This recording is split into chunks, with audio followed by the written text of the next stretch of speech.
Olá pessoal, tudo bem? Tudo certo? Tudo ok por aí? Estamos falando sobre a ressurreição de Jesus. Vamos falar um pouquinho sobre o monte onde Jesus deveria aparecer para os seus discípulos, seus apóstolos. Mateus 28, versículo 16 diz assim: E os 11 discípulos partiram para a Galileia, para o monte que Jesus lhe tinha designado. Então, nós temos aqui a informação de que deveriam partir para a Galileia, e lá Jesus ia aparecer pela última vez no Monte da Transfiguração, no Monte Tabor. Pois bem, pela primeira vez aqui nos textos bíblicos é dito os 11 e não os 12, né? Oidendeka, que significa os 11 e não oidodeca, que significa os 12. Então parece que aqui Judas já tinha batido as botas. Não fala em que monte seria, um monte designado, mas não diz para as pessoas que monte seria. Então, digamos, suposição, o local onde os discípulos deveriam se reunir para a transfiguração. Em Mateus capítulo 28, versículo 17, diz assim: E quando o viram, o adoraram, mas alguns duvidaram. Será que os discípulos tinham conhecimento de que Jesus era uma divindade e por isso deveria ser adorado como uma divindade, como um Deus? Bom, nós temos que entender o grego para podermos entender se Jesus foi adorado ou não.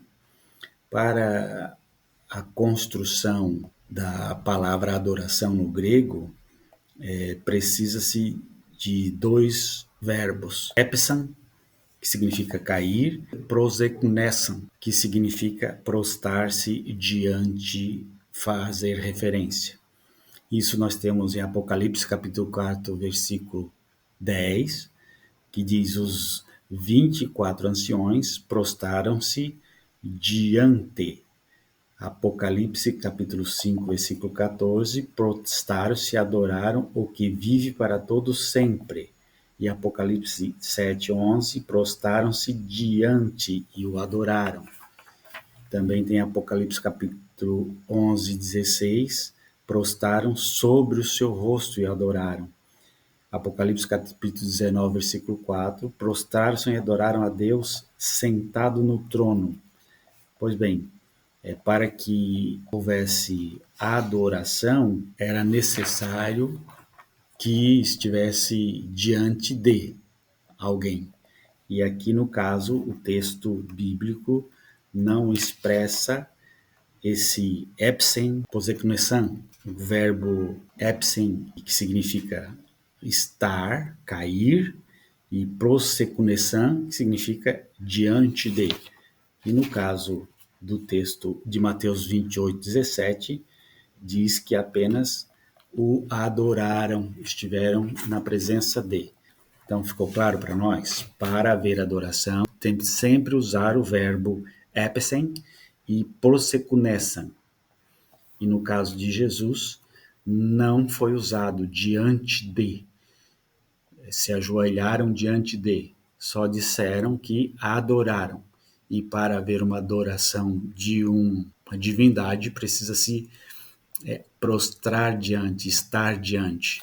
E o texto de Mateus não nos coloca esse estar diante. Agora, o Apocalipse, como nós vimos, nos coloca esta informação. O vocábulo proskinel foi usado pelos antigos gregos como Heródoto em 454 a 425 a.C., para tratar de costume de prostrar-se diante das pessoas. Então, no caso, os discípulos fizeram uma reverência a Jesus, um costume de se prostrar diante de uma pessoa importante. É diferente de uma adoração que seria epsan prosekunesan, que não foi o que aconteceu com Jesus. Os discípulos, ao verem Jesus, se prostraram diante dele como se fosse um chefe ou alguém poderoso.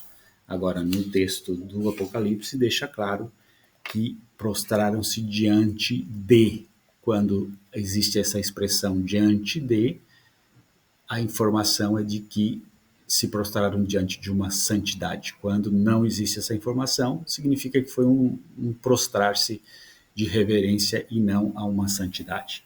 Então, Jesus não foi adorado como Deus naquele dia.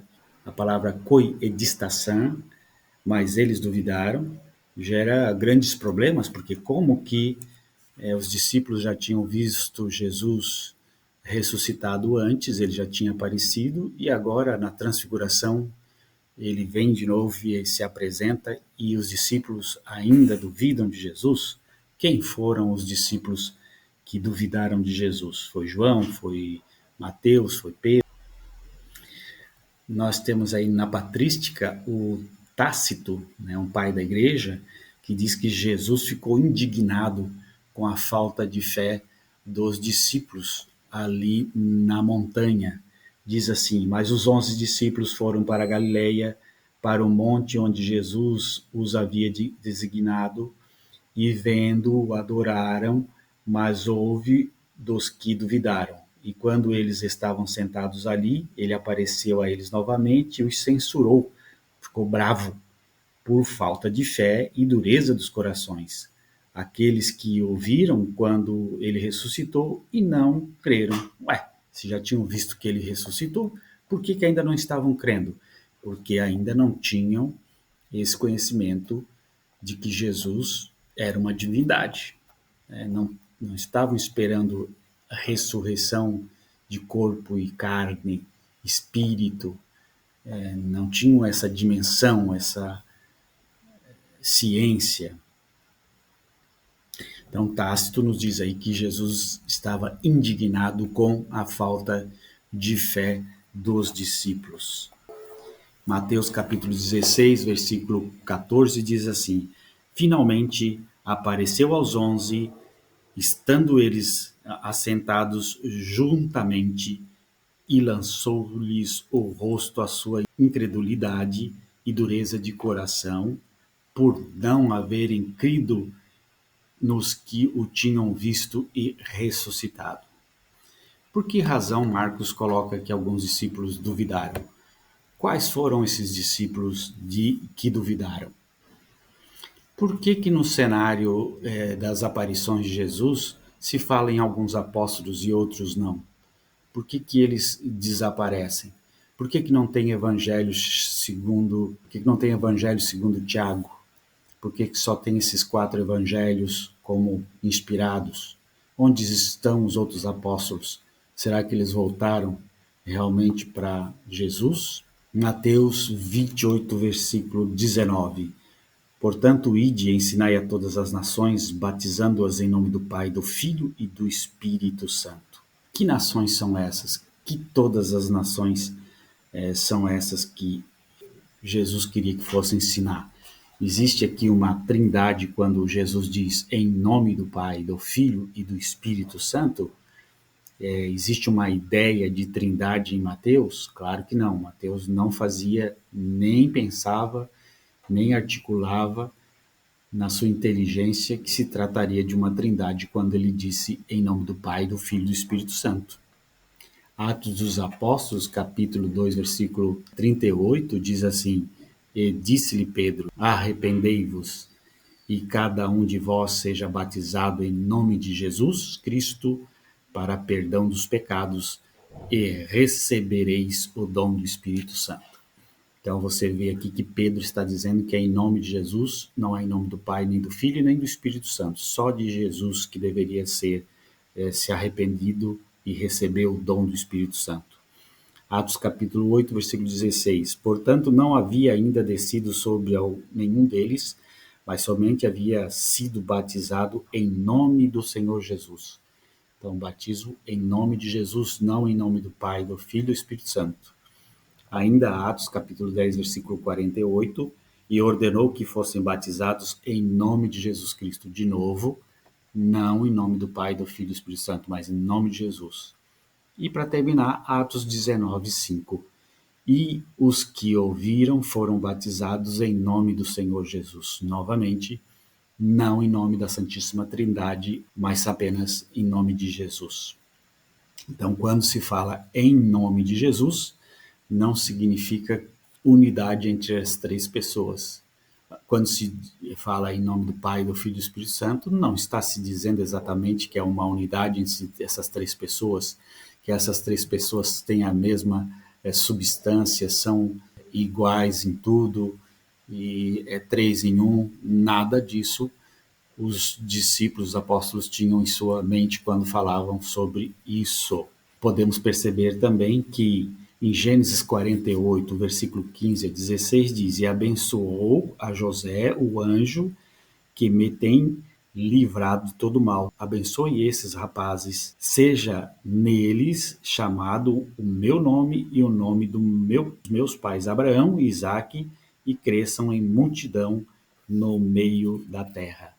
Ora, quando se fala em meu nome, em nome do Isaac, em nome de Abraão, não está se fazendo aqui, se dizendo que eles têm a mesma substância, são as mesmas pessoas, são três em um. A palavra nome só está significando o nome no singular e não pluralizando o Pai, o Filho e o Espírito Santo.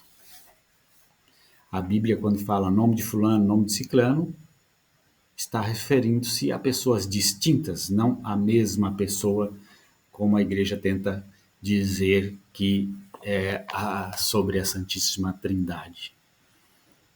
Na patrística, Eusébio fala: Estevão foi apedrejado até a morte, depois dele Tiago, filho de Zebedeu, o irmão de João, foi decapitado, e finalmente Tiago, o primeiro que tinha obtido a sede episcopal em Jerusalém, depois da ascensão do Nosso Senhor, morreu de maneira já descrita.